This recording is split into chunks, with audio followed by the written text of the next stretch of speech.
राम राम। मुनि याज्ञवल्क्य जी कहते हैं, मुनियों के समूह सहित कृपालु श्री रामचंद्र जी धनुष यज्ञशाला देखने चले। दोनों भाई रंगभूमि में आए। ऐसी खबर जब नगरवासियों ने पाई तब बालक जवान बूढ़े स्त्री पुरुष सभी घर और कामकाज को भुलाकर चल दिए। जब जनक जी ने देखा कि बड़ी भीड़ हो गई तब उन्होंने विश्वास पात्र सेवकों को बुलाकर कहा, तुम लोग तुरंत सब लोगों के पास जाओ और सब किसी को यथा योग्य आसन दो। उसी समय राजकुमार राम और लक्ष्मण वहाँ आए। वे ऐसे सुंदर हैं मानो साक्षात मनोहरता ही उनके शरीरों पर छा रही हो। सुंदर सांवला और गोरा उनका शरीर है। वे गुणों के समुद्र, चतुर और उत्तम वीर हैं। वे राजाओं के समाज में ऐसे सुशोभित हैं मानो तारागणों के बीच दो पूर्ण चंद्रमा हो। जिसकी जैसी भावना थी प्रभु की मूर्ति उन्होंने वैसी ही देखी। उन्हें देखकर सब लोग सुखी हुए। नेत्र एकटक हैं और पुतलियां भी नहीं चलती। जनक जी दोनों भाइयों को देखकर हर्षित हुए।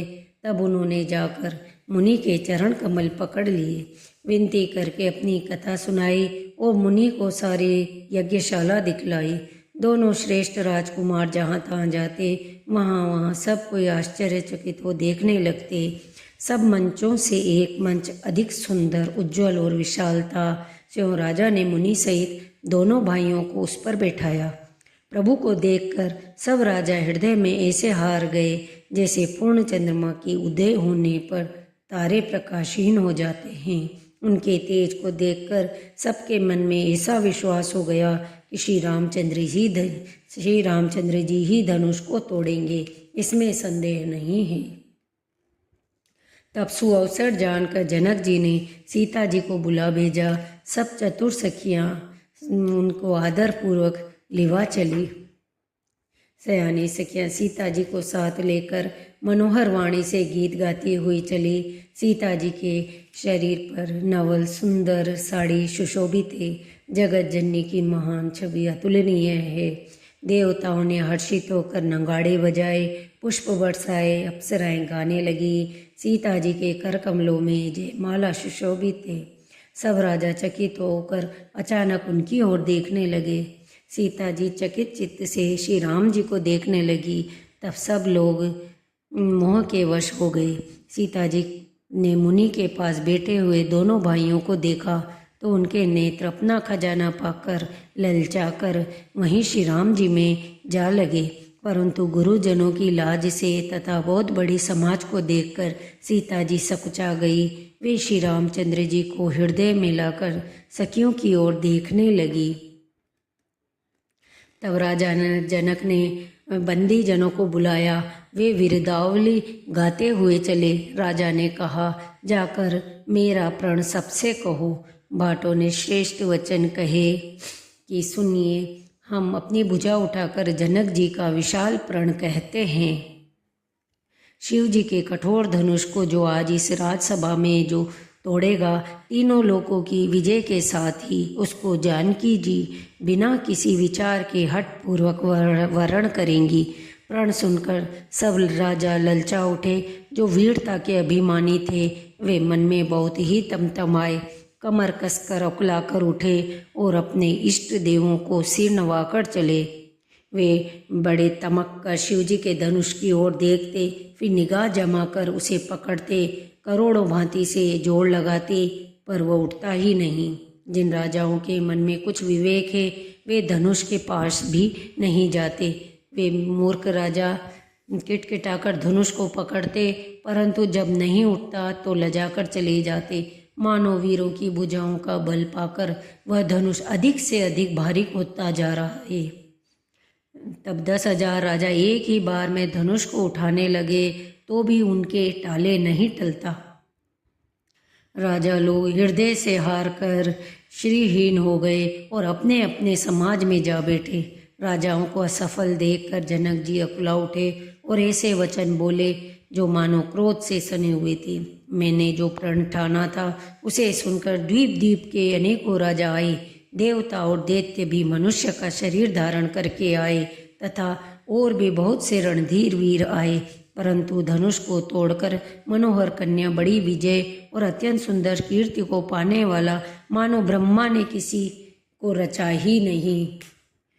अब कोई वीरता का अभिमानी नाराज न हो। मैंने जान लिया पृथ्वी वीरों से खाली हो गई है। अब आशा छोड़कर अपने अपने घर जाओ।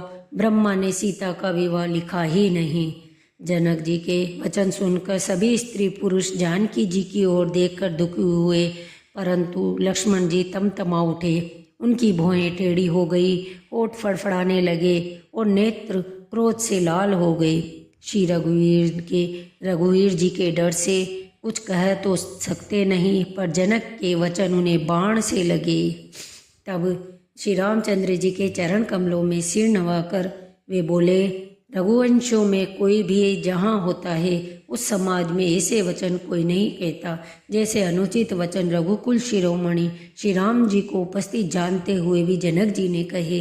हे सूर्यकुल रूपी कमल के सूर्य, सुनिए, मैं स्वभाव से कहता हूँ, कुछ अभिमान करके नहीं। यदि आपकी आज्ञा पाऊँ तो मैं ब्रह्मांड को गेंद की तरह उठा लूँ और उसे कच्चे घड़े की तरह फोड़ डालूँ। मैं सुमेरु पर्वत को मूली की तरह तोड़ सकता हूँ। हे भगवान, आपके प्रताप की महिमा से यह बेचारा पुराना धनुष तो क्या चीज है। जो ही लक्ष्मण क्रोध भरे वचन बोले, पृथ्वी डगमगा उठी और दिशाओं के हाथी कांप गए। सभी लोग और सब राजा डर गए। सीता जी के हृदय में हर्ष हुआ और जनक जी सकुचा गए। विश्वामित्र जी शुभ समय जानकर अत्यंत प्रेम भरी वाणी से बोले, हे राम, उठो, शिव जी के धनुष को तोड़ो और हे तात, जनक का संताप मिटाओ। गुरु के वचन सुनकर श्री राम जी ने चरणों में सिर नवाया। समस्त जगत के स्वामी श्री राम जी सुंदर मत वाले श्रेष्ठ हाथी की सी चाल से चले। श्री रामचंद्र जी को वात्सल्य प्रेम के साथ देखकर सखियों को समीप बुलाकर सीता जी की माँ स्नेहवश बोली, हे सखी, ये जो हमारे हितु कहलाते हैं वे सभी ये तमाशा देखने वाले हैं। रावण और बाणासुर ने जिस धनुष को छुआ तक नहीं और सब राजा घमंड करके हार गए, वही धनुष इस सुकुमार राजकुमार के हाथ में दे रहे हैं। हंस के बच्चे भी कहीं मंदराचल पहाड़ उठा सकते हैं। उस समय श्री रामचंद्र जी को देखकर सीता जी भयभीत हृदय से जिस देवता से विनती कर रही हैं, वे व्याकुल होकर मन ही मन में मना रही हैं, हे महेश भवानी, मुझ पर प्रसन्न होइए। मैंने आपकी जो सेवा की है उसे सफल कीजिए। मुझ पर स्नेह करके धनुष के भारीपन को हर लीजिए। हे गणों के नायक, वर देने वाले देवता गणेश जी, मैंने आज ही के लिए तुम्हारी सेवा की है। बार बार मेरी विनती सुनकर धनुष का भारीपन बहुत ही कम कर दीजिए। श्री रघुनाथ जी की ओर देख देख कर सीता जी धीरज धर कर देवताओं को मना रही है। उनके नेत्रों में प्रेम के आंसू भरे हैं, शरीर में रोमांच हो रहा है। इधर जब लक्ष्मण जी ने देखा कि रघुकुल मणि श्री रामचंद्र जी ने शिव जी के धनुष की ओर ताका तो वे शरीर से पुलकित हुए और ब्रह्मांड को चरणों से दबाकर बोले, हे दिग्गजों, हे कच्छप, हे शेष, हे वरा, धीरज धरकर पति को थामे रहो जिससे यह हिलने न पावे। श्री रामचंद्र जी शिव जी के धनुष को तोड़ना चाहते हैं। मेरी आज्ञा सुनकर सब सावधान हो जाओ। श्री रामचंद्र जी जब धनुष के पास आए तब सब स्त्री पुरुष ने देवताओं और पुण्यों को मनाया। मन ही मन उन्होंने गुरु को प्रणाम किया और बड़ी फुर्ती से धनुष को उठा लिया। जब उसे हाथ में लिया तब वह धनुष बिजली की तरह चमका, फिर आकाश में मंडल मंडलाकार हो गया। लेते, चढ़ाते और जोर से खींचते हुए किसी ने नहीं देखा। ये तीनों काम इतनी फुर्ती से हुए कि जब धनुष को कब उठाया, कब चढ़ाया, कब खींचा, इसका किसी को पता नहीं लगा। सबने श्री राम जी को धनुष खींचे खड़े देखा। उसी क्षण श्री राम जी ने धनुष को बीच से तोड़ डाला। भयंकर कठोर ध्वनि इसे सब लोग भर गए। घोर कठोर शब्द से लोग भर गए। सूर्य के घोड़े मार्ग को छोड़कर चलने लगे, दिग्गज चिंगाड़ने लगे, धरती डोलने लगी। शेष वराह कच्छप पलमला उठे, देवता, राक्षस और मुनि कानों पर हाथ रखकर सब व्याकुल होकर विचरने लगे।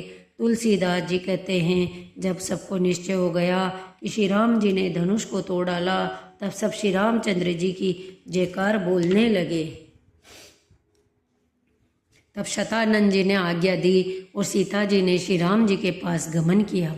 साथ में सुंदर चतुर सखियां मंगलाचार के गीत गा रही हैं। सीता जी बाल हंसिनी की चाल से चली। सीता जी के शरीर में संकोच है पर मन में परम उत्साह है। उनका यह गुप्त प्रेम किसी को नहीं जान पड़ता। चतुर सखी ने यह दशा देखकर समझाकर कहा, सुहावनी जयमाला पहनाओ। यह सुनकर सीता जी ने दोनों हाथों से जयमाला उठाई, पर प्रेम के विवश होकर उन्हें पहनाई नहीं जाती। इस छवि को देखकर सखियां गाने लगी।